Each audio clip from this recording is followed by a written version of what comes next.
Now, from WYDC TV, this is Big Fox News at 10. A COVID-19 vaccine could be coming to a business near you, maybe even your workplace. Big Fox's Matt Kleindens tells us local businesses and organizations can now request vaccines for their own vaccine clinics. Good evening, Ann. The Steuben County Health Department is giving away vaccine supplies to local organizations and businesses in order to encourage people to get vaccinated. We are trying something a little bit different for us. New York continues to make progress with its COVID vaccination program. However, Health Director Darlene Smith says we're at a point where vaccines have outstripped demand. So the Steuben County Health Department is allowing local organizations to apply to host their own vaccine clinic so long as they have the interest of 30 people. Really anyone, any business, any organization, a church, an entity, any group of people. Smith hopes this will help get residents in the rural parts of Steuben County vaccinated. That's where our vaccination rates are the lowest, and even more specifically along our southern border, the townships that border Pennsylvania. If they know that some of their neighbors and friends are getting the vaccine, it may just prompt them to think if it's safe for them, I think it's safe for me. Any organization who wishes to host a vaccine clinic has to register on the Steuben County website, and supplies and nurses will be sent to the site. We could be out to a site potentially in a matter of really just a few short days. Matt Kleindens, Big Fox, WYDC in Corning. Drug maker Pfizer is taking a large leap forward and applying for full approval of its COVID-19 vaccine. Now that could bring around some who have been hesitant to get it, but there is a new barrier: parents who are unwilling to vaccinate their children. Isabel Rosales breaks down the new survey highlighting their concerns as the U.S. expects to enter a summer travel boom. As the United States sees its lowest COVID-19 case numbers and deaths in months, there's more progress on the vaccine front. Pfizer and BioNTech seeking full FDA approval of its COVID vaccine for those 16 and older. Given the nature of the pandemic, FDA will move as expeditiously as possible without compromising its gold standard for safety. Next week, the agency is expected to authorize a vaccine for emergency use for kids aged 12 to 15. As adults get vaccinated, COVID is still in the community. It's still floating around, trying to find a host who is susceptible, and unvaccinated children are a prime example of that. But getting some parents to vaccinate their children could prove difficult.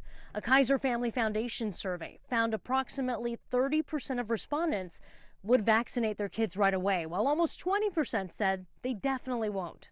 Meanwhile, reopenings across the nation are ramping up and mask mandates easing. Some in the public and health community question whether the Centers for Disease Control and Prevention is moving too slow on relaxing their mask guidelines for vaccinated people. The only way to earn public credibility is to demonstrate that you're willing to relax these provisions when the situation improves. And travel is rebounding. 72% of Americans are planning a summer trip. Domestic flights, campgrounds, and rental cars already booking up. In Washington, Isabel Rosales reporting. A forecast model predicts 185 million Americans will be vaccinated against COVID-19 by September. It's from the Institute for Health Metrics and Evaluation at the University of Washington. The model indicates more than 70% of Americans will have at least one shot by the end of May, and 65% will be fully vaccinated by mid-June. The Institute says daily deaths will decline, but vaccine hesitancy could lead to a winter surge. New statistics in New York City show that COVID-19 vaccination rates among Asian Americans in the city's 5 boroughs are extremely high. Teresa Priolo has more. It is one of the most promising pieces of data to emerge in New York City's fight to vaccinate its residents. Asian New Yorkers who have unfairly shouldered the blame for this pandemic and its hardest hit community, Chinatown, are showing some of the strongest vaccination rates. All it took was boots on the ground. Ben Way is with the COVID Foundation. 1 month ago, his organization began analyzing vaccine data. They found Chinatown at a 60% vaccination rate. We actually saw in that same time period that whereas New York City improved by 73% in terms of their full vaccination rates, Chinatown improved by 165%. It wasn't vaccine hesitancy or even mistrust of science. had kept these New Yorkers away. The reason why there was such a big lag was because, or a big gap, was because Chinatown low-income residents, over 50% of households didn't have access to Wi-Fi. Over 60% of Chinatown households didn't have a native English speaker over the age of 5. According to the city's own data, 57%, or over 700,000 Asian New Yorkers, have received one dose of the COVID vaccine.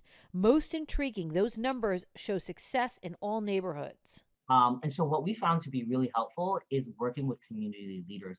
Across the board, but especially in Chinatown, grassroots organizations relied on community leaders to spread the word. They partnered with local pharmacies, not big chains. They made sure the elderly didn't need to travel and that interpreters were present. Steps not being taken in other demographics to ensure New York reaches its own version of herd immunity. By getting there, we are able to hopefully fully reopen New York. All 4 of the ex-Minneapolis police officers involved in the death of George Floyd are now facing federal charges. 3 of the former cops were indicted in federal court today. Former officer Derek Chauvin was also indicted, but he's already in jail awaiting sentencing after being convicted of murder in a separate state trial. Tao Thao, J. Alexander King, and Thomas Lane appeared in front of a grand jury with their attorneys via video conference in today's hearing. Charges against Thao and King are related to not stopping Chauvin from using unreasonable force. All 4 men are facing federal charges for failing to render medical aid to Floyd. The judge released the 3 on $25,000 unsecured bond. Texas, the latest GOP-controlled state to move forward on new voting laws. The Texas House passing a new election bill early this morning. The new rules largely target mail-in voting. Republicans claim it will boost the public's confidence in elections, while Democrats say the bill is designed to suppress the Democratic vote. From the beginning, it's been an exercise in arrogance, exclusion, and confusion. Texas is a majority-minority state where residents of color now significantly outnumber Anglos. Texas has the second highest number of Latino residents at just under 12 million, and the highest number of African-American residents in the nation with nearly 4 million. New voting laws have also passed in Florida, Georgia, and Iowa. Ohio and Michigan are also moving forward with their own bills. All of the new legislation follows claims made by former President Trump of fraud in the 2020 election. Atlanta Mayor Keisha Lance Bottoms says she won't run for a second term. She says it's not about her ability to win re-election. She just says she looks forward to a future with continued passion and purpose. Atlanta's 60th mayor has been in the national spotlight over the past year. She's been vocal during Black Lives Matter protests and the coronavirus pandemic. Bottoms was also considered a contender for President Joe Biden's running mate. The April economic report is out, and the numbers are disappointing to economists and the White House, hoping for another month of big gains. It shows employers are adding jobs, but they're struggling to fill them. Lauren Blanchard has details from Washington.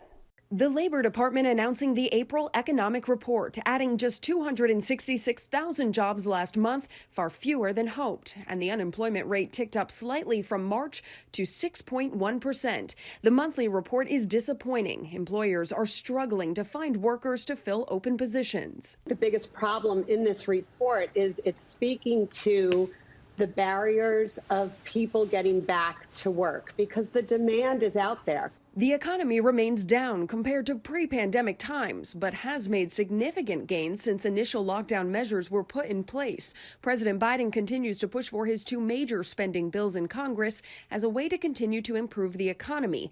They add up to over $4 trillion. Our efforts are starting to work, but the climb is steep, and we still have a long way to go. He says his jobs plan will create more and better opportunities, and the family's plan will make it easier for women to return to the workforce.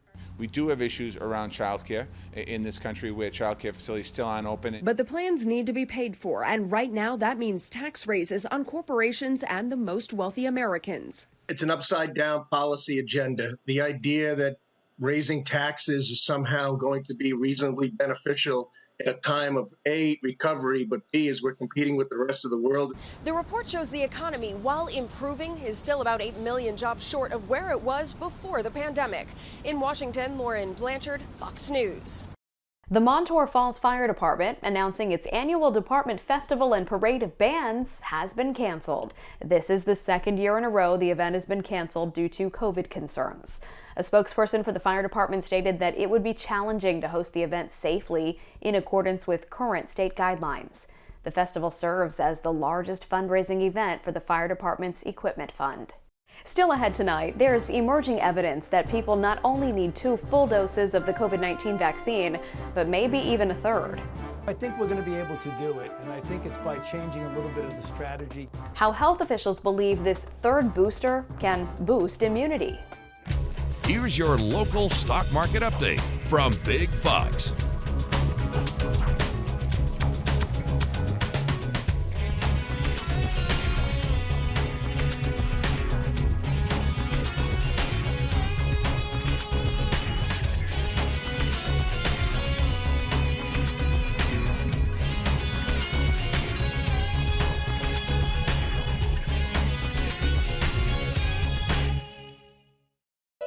Now, your Twin Tiers forecast from Big Fox. Tonight's Big Fox forecast is brought to you by William Mattar. Good Friday evening, everyone. For those of you who are celebrating Mother's Day this weekend, here's a look at what you can expect. It will be chilly as we start off the day with temperature readings around 42 degrees. We do gradually warm up into the 50s, but then dropping back down into the 40s at 8 o'clock with the possibility of a few showers as another storm system approaches. We also have the possibility of more rain tonight into tomorrow. So another low pressure system rides through and the jet stream starts to dig to the south, and that will allow for colder air to come in for your Saturday. In fact, we're going to be cold enough tonight where there could be some snow mixing in with the rain, but as we warm up tomorrow, I'm expecting any precipitation to be switching back to rain. So by 8 o'clock, readings will be around 43 degrees, and then we gradually warm up into the low 50s for your Saturday. I think we're going to be drier in the afternoon, and we're going to see a spell of dry weather during the day for Mother's Day as well. But we do have another storm system that will ride in by the end of the day, and that could push some of this moisture northward, resulting in a few showers for Sunday night into your Monday. So here's a look at your future radar. There could be some moderate rain in Elmira to Sayre to Binghamton for tonight, but most of this moisture will start to move out. Clouds will stick around. If any moisture sticks around, there could be a little bit of snow as well. And then we gradually warm up into the 50s during the day, so all this precipitation will be falling as rain in the afternoon. But by the evening hours, I'm expecting a little bit drier conditions, and then heading into your Sunday, starting off with dry conditions, but clouds will increase again. And then around 1 o'clock in the afternoon, it looks like some of us could see a few showers from Hornell to Corning to Elmira. And then we are going to see the possibility of moderate rain as well in the evening hours on Sunday and also into your Monday. So here's a look at your forecast. Scattered showers tonight. Overnight lows will drop down into the 30s. Highs tomorrow will be in the low 50s. And then come Mother's Day, we're going to see a high around 57 degrees. Another round of rain late on Sunday into your Monday, keeping those temperatures about 5 to 10 degrees cooler than normal. We are going to see a little bit more sunshine by the middle of the week, and that will help to warm us up to around 61 degrees on your Wednesday. Clouds will increase again for the latter part of the week as another storm system comes in. There will be more chances of rain on Thursday and Friday. And then cooler air makes its way back by the end of the week with a high of 58 on Friday. There's emerging evidence that people not only need to get fully vaccinated, they also will need a booster down the road as well. Mandy Gaither has more in today's Health Minute. Across the U.S., COVID-19 vaccine eagerness continues to level off. The average daily pace of doses reported to be given is down 20% from last week. But top U.S. health officials are working toward a goal of getting 70% of Americans at least one dose by July 4th. I think we're going to be able to do it, and I think it's by changing a little bit of the strategy. Moving away from mass vaccination sites to walk-in vaccines at local pharmacies and mobile unit vaccinations.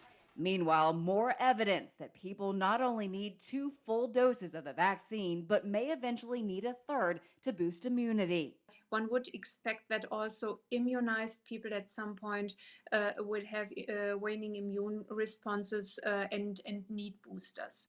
According to Pfizer's chief medical officer, the latest data shows the company's COVID-19 vaccine is still 90% effective in preventing symptomatic disease 6 months after being fully vaccinated. We will continue to monitor this in order to get an understanding about when and how often boosters are needed. Vaccine maker Moderna said a booster shot for its coronavirus vaccine revs up the immune response against 2 worrying variants. A booster dose formulated specifically to match the variant first seen in South Africa was even more effective. For Health Minute, I'm Mandy Gaither. It was supposed to be a blockbuster month for hiring, but numbers fell far short of expectations, even with more Americans vaccinated and more businesses opening. It's a sign that the rebound from the pandemic may not be as quick as some hope. Karen Kaifa has more from Washington. U.S. employers added just 266,000 jobs in April, a steep drop-off from March and an indicator the nation's recovery still has work ahead. We knew this wouldn't be a sprint, it'd be a marathon. The unemployment rate ticked up to 6.1% and remains higher among people of color. The country still more than 8 million jobs short of pre-pandemic levels. We're seeing that our economy is still growing and we're still recovering. This, as some businesses say they can't find enough help to fill openings, especially in the hospitality industry, which led hiring last month.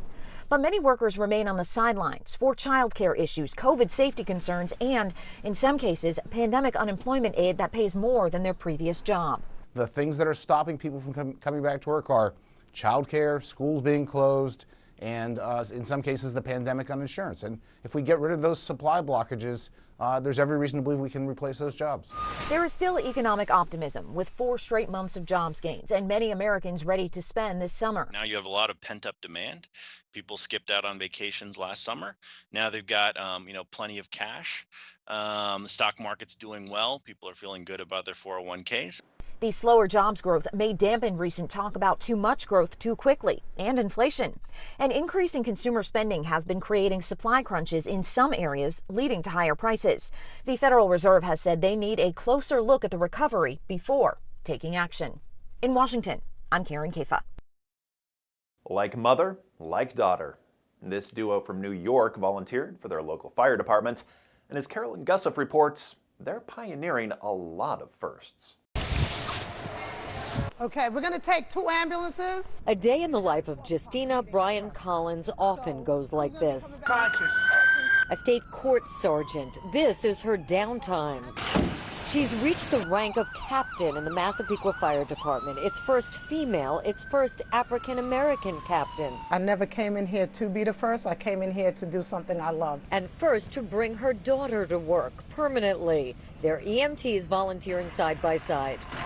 I just think it's an amazing thing to do for the community. So we both came down and we signed up together, and here we are 9 years later. We took classes together, we learned together, we took our tests together, we passed together. We didn't cheat, but we both got the exact same score. She gave her daughter her name. 30-year-old Justina credits her mom for also giving her a mission. Are you okay, ma'am? We want you to be okay. They're not calling the ambulance for just a free ride. Like, they're in sometimes the worst position that they've ever been in, and to be able to help individuals with my mom, it's absolutely amazing. Women make up only 5% of the department. This rare mother-daughter team sends a message. A message that women are welcome, and it's a family. I mean, it's a second family for all of us. Long Island fire departments always need volunteers age 18 and up. It is no longer the good old boys club.